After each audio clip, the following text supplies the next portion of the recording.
Hello एक्सपीरियंट, आपका Vaishnava institute of wisdom में आपका स्वागत है। और आज हम कक्षा 10वीं का कृतिका भाग 2 पुस्तक का अध्याय सेकंड, जिसका नाम है साना साना हाथ जोड़ी, जिसका अध्ययन करेंगे। और इनकी जो लेखिका है जिनका नाम है मधु कांकरिया।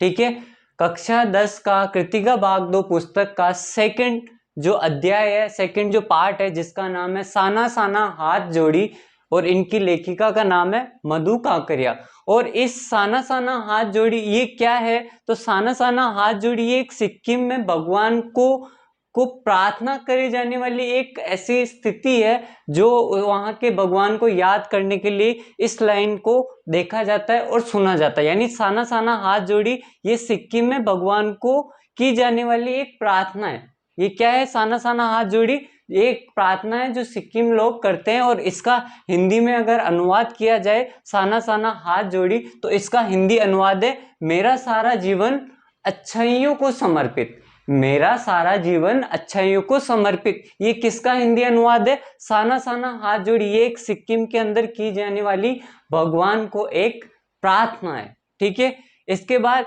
मेनली ये कहानी इस प्रकार है कि एक लेखिका है जिनका नाम है मधु काकरिया, और ये एक यात्रा पे निकलते हैं। जो कहाँ की यात्रा करते हैं? सिक्किम। और सिक्किम में भी कहाँ पे? गंगटोक। और गंगटोक सिक्किम की राजधानी है। ठीक है, तो वो जब वो यात्रा करने निकलते तो जो सिक्किम में जब वो पहुंचते हैं तो तब वो जो अपनी यात्रा को पूर्ण करते वो ट्रेन के माध्यम से अपनी यात्रा को वहां तक पूर्ण करते। कहाँ तक? सिक्किम तक।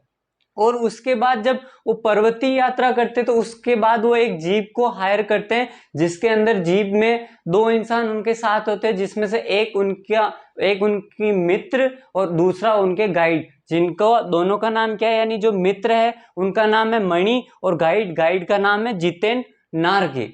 ठीक है, अब ये कहानी इस प्रकार है कि जो एक लेखिका है वो सिक्किम पहुंचती है ट्रेन के माध्यम से, और वहां नाइट रुकती है। वहां होटल के अंदर एक स्त्री मिलती है, जो स्त्री से जब वो पूछते कि क्या आप सिक्किमी हो, तो स्त्री का सिंपल सा जवाब आता है, नहीं मैं सिक्किमी नहीं हूं, मैं एक इंडियन हूं।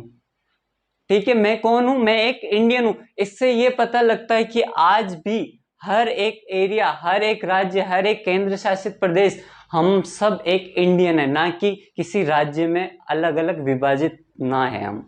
ठीक है, हम अलग अलग विभाजन में जरूर बटे हुए कि ये इसका राज्य, ये इसका राज्य, पर उससे पहले हमें एक चीज याद रखना चाहिए कि हम इंडियन है। तो जब लेखिका के द्वारा वहां की स्त्री से पूछा गया कि आप क्या एक सिक्किमी हो, तो उन्होंने साफ और सरल सा जवाब दिया, नहीं मैं एक सिक्किमी नहीं हूं, मैं एक इंडियन हूं। तो इससे ये पता चलता है कि उसमें कितनी देशभक्ति है, वहां के लोगों में कितनी अच्छाइयां, जो अपने देश के लिए वो अपने स्पेशल जो राज्य है उनके प्रति ना होके पूरे देश के प्रति अपना सम्मान व्यक्त करते हैं। इसके बाद जब वो होटल में रहती है तब उसकी एक ही इच्छा, वो जब यात्रा करने आती है तो वो ये सोचती कि मैं कंचनजंगा, जो एक हिमालय की चोटी है जिसको विश्व की तीसरी सबसे ऊंची चोटी कहा गया है और भारत की दूसरी सबसे ऊंची चोटी। जैसे सबसे 3 बड़ी बड़ी या ऊंची ऊंची चोटियां कौन सी हिमालय की? तो पहली जो है वो माउंट एवरेस्ट। और माउंट एवरेस्ट कहाँ पड़ता है? नेपाल के अंदर। जिसकी हाइट कितनी है या इसकी ऊंचाई कितनी है? तो 8,849 मीटर इसकी ऊंचाई है। दूसरी विश्व की सबसे ऊंची चोटी जिसका नाम है केटू, इसका हिंदी में अगर देखा जाए तो गॉडविन ऑस्टिन इसका नाम है, और इसकी जो ऊंचाई है 8,611 मीटर इसकी ऊंचाई है। और इसी का पुराना नाम इसको कहते थे कृष्णगिरी या कृष्णागिरी। किसको कहते थे? केटू का ही पुराना नाम कृष्णागिरी है। और इसके बाद तीसरी सबसे ऊंची विश्व की चोटी जिसका नाम है कंचनजंगा, और कंचनजंगा में ही लेखिका घूमने आई है, जो सिक्किम के अंदर पड़ता है। और इसकी जो ऊंचाई है 8,586 मीटर इसकी ऊंचाई। तो ये विश्व की 3 सबसे ऊंची जो चोटियां हैं, जिसके अंदर माउंट एवरेस्ट है, गॉडविन ऑस्टिन है जिसको केटू कहते हैं, और तीसरी है कंचनजंगा जो सिक्किम के अंदर पड़ती है। और यहीं पे सिक्किम के अंदर ही जो अपनी लेखिका है मधु कांकरिया वो घूमने आती है। और जब वो होटल में रुकती है तो वो अपनी बालकनी में पहुंचकर देखती है कि क्या कंचनजंगा की चोटी दिख रही है, पर वहां इतने काले काले और घने घने बादल थे और इतनी धुंध पड़ रही थी, उसकी वजह से क्या है उनको कुछ भी साफ नहीं दिखाई दिया। ऐसा लगा कि उसे जैसे ठाकुर जी के पट बंद हो और और आज उनका दर्शन देने का मन बिल्कुल भी ना हो। ठीक है, इसके बाद जब लेखिका जब सुबह होती है तब वो अपनी जो मित्र है जिनका नाम है मणि और उनके गाइड जो जितेन नार्गे, इनके साथ वो जीप में बैठ के यात्रा प्रारंभ करती है, यानी पर्वतीय यात्रा। ठीक है, इसके बाद मैंने बताया साना साना हाथ जोड़, ये एक सिक्किम के अंदर भगवान की प्रार्थना है।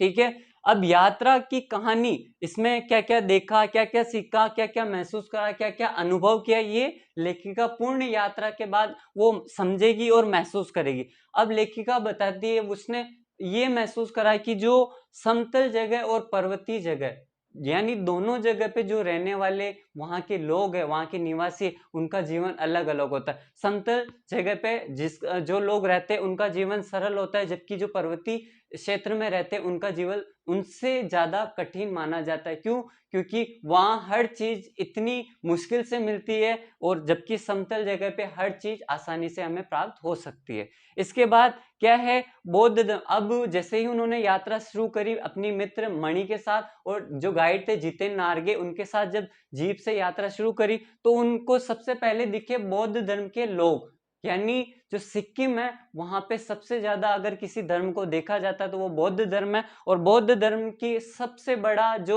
एक निशान है वो है श्वेत कलर, यानी सफेद कलर। और वहां पे लेखिका ने देखा कि वहां पे सफेद सफेद पत्तिकाएं या पताकाएं, या जिन्हें झंडे कहते हैं, जो छोटे छोटे झंडे होते हैं उनको क्या कहते हैं, पताकाएं कहते हैं उनको। तो उन्होंने 108 जब झंडे देखे या पताकाएं देखी तो लेखिका के मन में आया कि ये क्या है। तो जब उनके जो गाइड थे उन्होंने बताया कि जब किसी बौद्ध की मृत्यु हो जाती है तो उनके सम्मान में 108 पत्रिकाएं जो सफेद कलर की है वो लगाई जाती है। और जब कोई शुभ कार्य किया जाए, अगर किसी को शुभ कार्य किया या करना है उनको, तो उस सफेद पत्रिकाएं को छोड़कर वो रंगीन पत्रिकाओं से अपना जो खुशी है वो जाहिर करते हैं। यानी जो सफेद पत्रिकाएं वहां पे लगी हुई थी वो बौद्ध धर्म को बताती है। और वो 108 जो झंडे या पत्रिकाएं देखी लेखिका ने, तो उनके जो गाइड थे उन्होंने बताया कि ये किसका एक संकेत है, यानी किसी बौद्ध की एक मृत्यु हो जाती है, उसके बाद उनके सम्मान में 108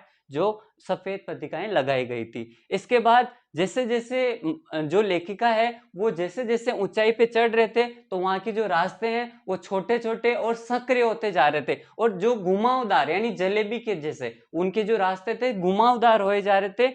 ठीक है, इसके बाद जो गहराई थी वो क्या, गहराई खाइयों में बदल रही थी। जितनी गहराई दिख रही थी वो फिर धीरे धीरे धीरे धीरे जैसे जैसे वो हिमालय की चोटी के ऊपर चढ़ते जा रहे थे, इसकी वजह से उनको जो गहराई दिख रही थी वो क्या, एक खाइयों में परिवर्तित होती जा रही थी। इसके बाद वहां का सुंदर वातावरण, वहां की सुंदर प्राकृतिक जितनी भी सौंदर्यपूर्ण जो चीजें है वो देख के लेखिका बहुत आनंदित महसूस करती है अपने आप को। फिर वहां पे लेखिका ने देखा कि वहां पे जितने भी लोग हैं, वहां की महिलाएं हैं, वो चाय के बागानों में कार्य करती है। और वहां उसके बाद अब लेखिका देखती है कि 7-8 साल के जो बच्चे वहां विद्यालय जा रहे हैं, उनको कोई मतलब ले जाने वाला नहीं है, वो पैदल पैदल जाते हैं और आते हैं। जबकि गाइड ने उनको ये बताया कि ये जो बच्चे हैं ये अपने माता पिता के साथ, चाहे वो मवेशियों को चराना, चाहे वो क्या पानी लाना, चाहे वो कोई भी घरेलू कार्य हो, वो उनका साथ भी, या अपने बच्चे उनके का भी साथ देते, जैसे चाय के बागानों में कार्य करवाना।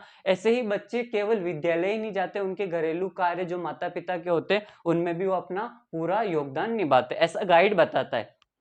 तो लेखिका ये सोचती कि हाँ, पहाड़ी जो जीवन है सच में एक कठिन है यहाँ का जीवन। और फिर जब यात्रा कहाँ की कर रही थी, मेनली जो लेखिका थी वो सिक्किम की जो राजधानी है जिसका नाम है गंगटोक। और यहाँ पे अलग अलग गंगटोक का जो प्रोनाउंसिएशन है वो अलग अलग बताया गया, इसका जो उच्चारण है वो अलग। अब जैसे गैंगटोक जो है वो कोई विदेशी आता है तो इसको क्या बोलता है, गैंगटोक। फिर गंगटोक जो है वो कोई अगर भारतीय आता है बाहर के राज्य से तो गंगटोक बोलता है। फिर गाइड ने बताया कि हमारे यहाँ ना तो ये चलता है ना ये चलता है, हमारे यहाँ चलता है गंतोक। हमारे यहाँ क्या चलता है, गंतोक। यानी गैंगटोक कौन बोलेगा, विदेशी। इधर गंगटोक कौन बोलेगा, भारतीय। और इधर गंतोक वो बोलेगा जो सिक्किम में रहने वाले लोग होते हैं वो बोलेंगे। ठीक है, इसके बाद सिक्किम की राजधानी आपको पता है जहां लेखिका घूमने आई, और घूमने कहाँ आई है, गंगटोक के अंदर आई। और गंगटोक की सब जो गंगटोक है वहीं पे आपका पड़ता है कंचनजंगा, जो जो विश्व की तीसरी सबसे ऊंची चोटी है और भारत की दूसरी सबसे ऊंची चोटी है। ठीक है, अब जो मैंने बताया माउंट एवरेस्ट नेपाल के अंदर पड़ता है, K2 जो है वो पीओके के अंदर पड़ता है। पाकिस्तान ने जिस एरिया को हड़प रखा है हमसे, उसका वो जो पीओके है, पीओके के अंदर गॉडविन ऑस्टिन की चोटी पड़ती है और कंचनजंगा सिक्किम के अंदर पड़ती है।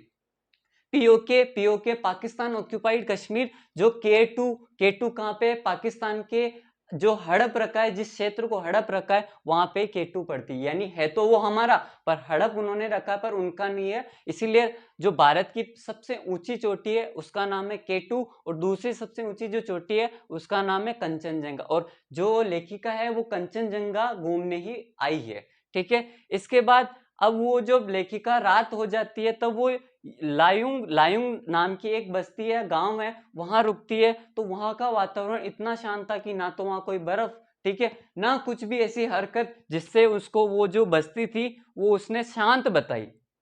वो उसने क्या बताई, शांत बस्ती को बताया, उसने बताया।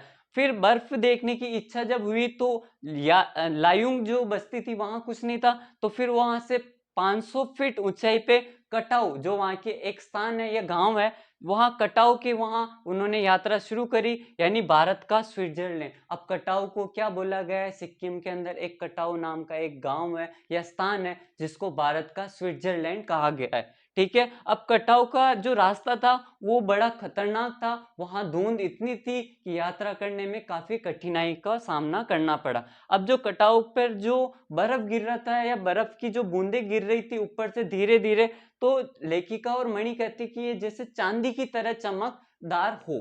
ठीक है, इसके बाद जब मणि ने लेखिका मधु काकरिया से कहा कि ये कटाऊ जो है वो स्विट्जरलैंड से भी काफी ऊंचाई पे है, क्योंकि जो मणि है वो स्विट्जरलैंड की यात्रा कर चुके थे पहले, तो उन्होंने मणि ने लेखिका को बताया कि ये जो कटाऊ है वो स्विट्जरलैंड जो है, स्विट्जरलैंड से भी काफी ऊंचाई पे है और सुंदर है, वहां इतनी ऊंचाई नहीं है।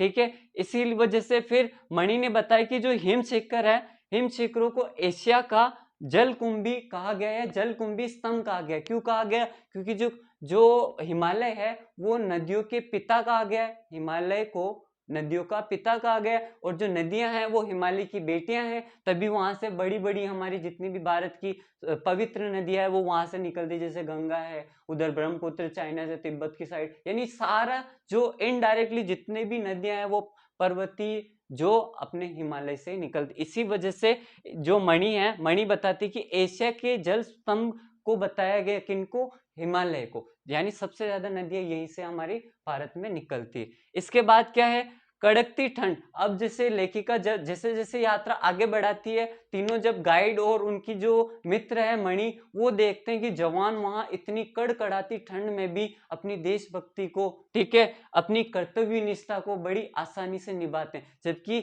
हम समतल जगह पे रहते हुए भी हम लोगों को थोड़ी सी ठंड पड़ने पे हम हलचल, या हम लोगों को इतनी ठंड लगती है कि हम ठिठुर जाते हैं, परंतु क्या है, यहाँ पे कड़कड़ाती ठंड होते हुए भी जो हमारे जवान है, आर्मी के जो जवान है, उन्होंने कभी भी उस कर्म से उस कर्म से अपने आप को पीछा नहीं छुड़ाया, और वो अपनी बड़ी कर्तव्य निष्ठा से अपना कार्य करते हैं, तभी हम आज सुरक्षित है। ऐसा कौन बात करते हैं, जो आपकी लेखिका मधु कांकरिया और मणि और उनके गाइड, जिनका नाम क्या है, जितेन नार्गे।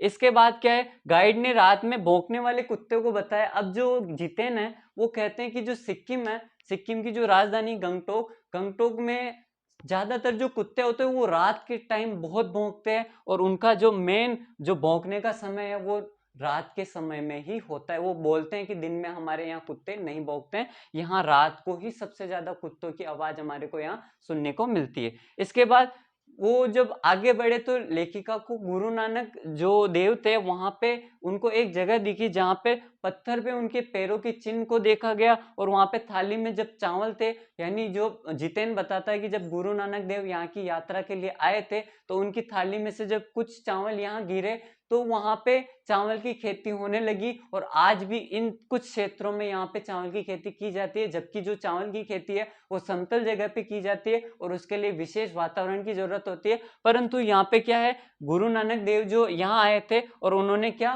क्या करा, चावल को थाली से जब गिराया था तो उस टाइम पे वहां उन एरियो में क्या खेती चावल की होने लगी, जबकि वहां ऐसा नहीं होता है। पर्वतीय क्षेत्र पर चावल उगाना बहुत मुश्किल कार्य है, परंतु यहाँ होने लगा। फिर खेदुम नाम का एक स्थान था जहाँ पे देवी देवताओं को निवास स्थान माना गया है। और जो जितेन बताते हैं कि जो आपका खेदुम नाम का स्थान है, यहाँ पे सबसे ज्यादा देवी देवताओं का निवास था, इसी वजह से इस स्थान को देवी देवताओं को स्थान कहा जाता है। और उसके बाद पहाड़, नदियां, झरने, वादियां, ये सारी के सारे, यानी पहाड़, नदियां, झरने और आपके वादियां, ये सारे के सारे क्या है, ये सारे के सारे पूज्य भावनाओं से निपुण एक ऐसी भावना है जिसके अंदर हम अपने आप को आनंदित महसूस करते। ये चाहे प्राकृतिक हो, वातावरण हो, ये सारी चीजों में एक अद्भुत है।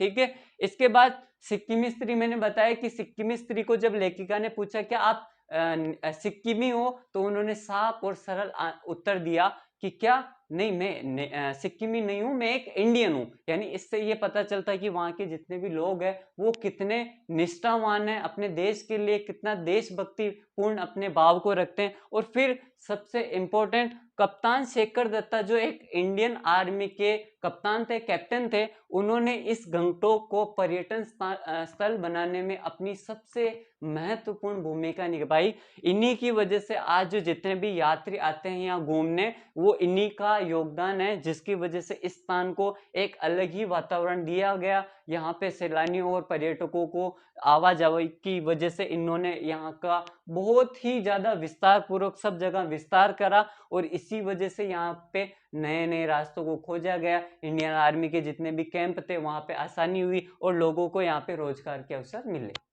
जो वहाँ के निवासी थे उनको रोजगार के अवसर मिले, क्योंकि पर्यटन बढ़ेगा तो वहाँ के जो स्थानीय लोग हैं वहाँ उनका रोजगार बढ़ेगा। तो ये पूरी कहानी जब वो लेखिका जाती है या वो यात्रा करती है तब ये महसूस करती है। और उन्होंने ये सारी जो जितने भी गतिविधियां हुई इनका जिक्र इस अपनी साना साना हाथ जोड़ी कहानी के अंदर करती है। तो जो लेखिका है अपनी मधु कांकरिया, उसी यात्रा के दौरान उनको एक नदी दिखती है जिसका विस्तार उन्होंने अपनी पूर्ण यात्रा में बताया, जिसका नाम था तीस्ता नदी। अब तीस्ता नदी जो है वो ब्रह्मपुत्र की सहायक नदी है। और जो तीस्ता नदी है सिक्किम के अंदर है, तो सिक्किम से स्टार्ट होके पश्चिम बंगाल में जाके, पश्चिम बंगाल से बांग्लादेश में जाके, बांग्लादेश से बंगाल की खाड़ी में मिल जाती है। यानी जो हमारे भारत के दो राज्य है सिक्किम और पश्चिम बंगाल, इसमें ये नदी जाती है। उसके बाद बांग्लादेश में ये पूर्ण तरीके से बहती है और वहां से फिर बंगाल की खाड़ी में गिर जाती है। और जो सिक्किम और पश्चिम बंगाल है, इनकी जो जीवन रेखा अगर किसी नदी को कहा जाए तो वो कौन सी नदी होगी? तीस्ता नदी, जिसका उद्गम स्थल किस राज्य से है? सिक्किम राज्य से। और ये जो तीस्ता नदी है ये ब्रह्मपुत्र की सहायक नदी, आपको पता होगा। और इसी नदी की इतनी स्वच्छता है, इतनी ये पवित्र है, इसका पानी इतना साफ है कि ये जैसे सूर्य की किरण पड़ने से ये क्या है, चांदी की तरह बिल्कुल इसका पानी चमकता है। जैसे चांदी पूर्ण जो पानी होता है वो तीस्ता नदी का पानी है। और लेखिका जो अपने मधु कांकरिया जी है, इन्होंने तीस्ता नदी का वर्णन इस कहानी अपनी यात्रा के दौरान किया है।